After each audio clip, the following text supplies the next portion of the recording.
Unforgettable stories out of Western Jamaica from the scrapbooks of Adrian Freighter. With over 1,000 murders annually in Jamaica over the past 3 decades, murders have all but become a part of normal life. However, there are times when one murder is so gruesome that it rocks the entire nation.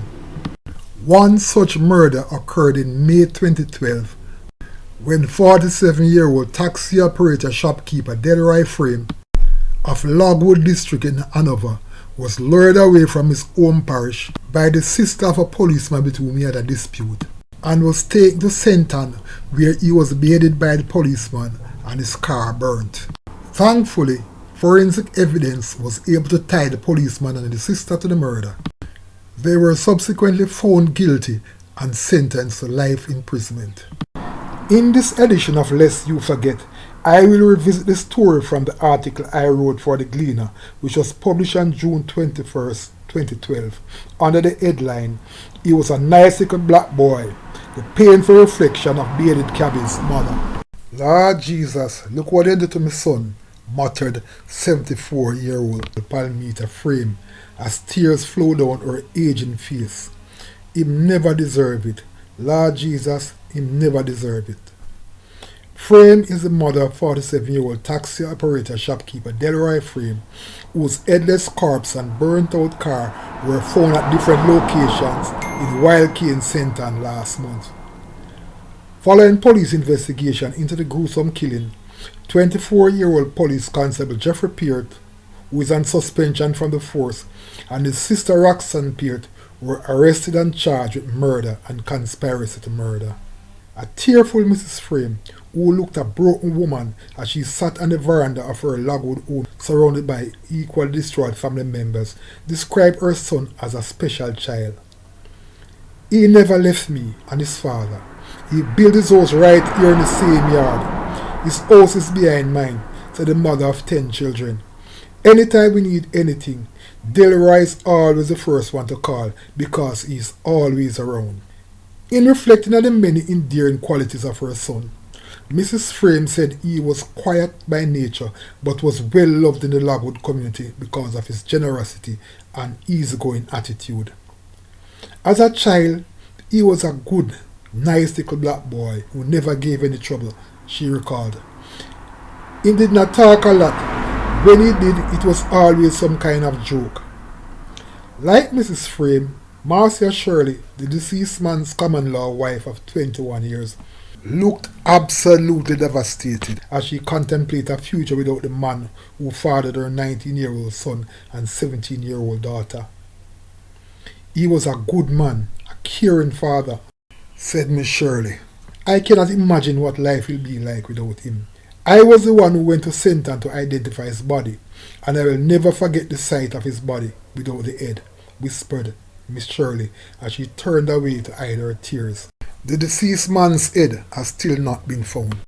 Death has hit the entire family hard, as while Mrs. Frame has been getting by thanks to the support of her church family and medication prescribed by her doctor, her 85-year-old husband, who had a special bond with Delroy, is not doing so well. "He, the senior Frame, has not stopped crying," said Mrs. Frame. "He started crying from the first night Delroy did not come home, and the crying has increased since we discovered he was killed," she said. "He cannot eat and he cannot sleep. He spent all of his time praying and crying." In looking at the incident which is believed to have led to her son's death, Mrs. Frame said it all started with a car accident between her son's taxi and another taxi believed to be owned by the policeman in question. "He, Constable Peart, demanded $30,000 from Delroy, but my son said he could not afford more than $20,000, the distraught mother said. Recall the story her son told her. He, the policeman, refused the $20,000 and took away the car and the car papers.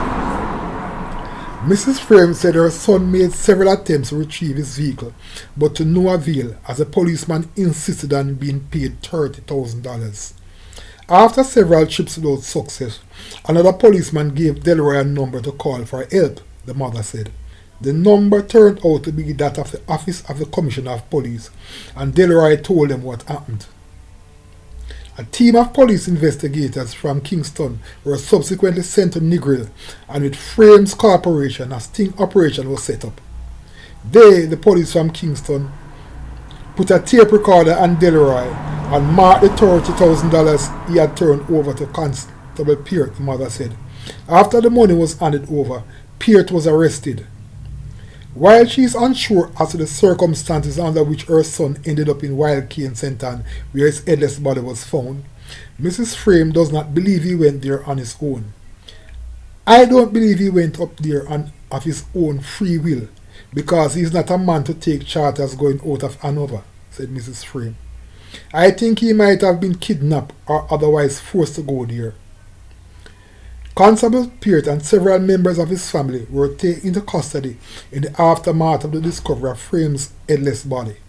The policeman and his sister Roxanne were subsequently charged with murder and conspiracy to murder, based on what the police claim is compelling evidence against them. If it's because of that matter with the police why he was killed, he died standing up for his right, said Mrs. Frame. I'm putting the matter in God's hand. He will give me justice for my son. Justice for the Frame family finally came 8 years later, when the policeman and his sister were denied leave to appeal their conviction in the St. James Circuit Court. The policeman, who was sentenced to life imprisonment, will have to serve 35 years before he is eligible for parole, while his sister, who was also slapped with a life sentence, will have to serve at least 16 years before she becomes eligible for parole.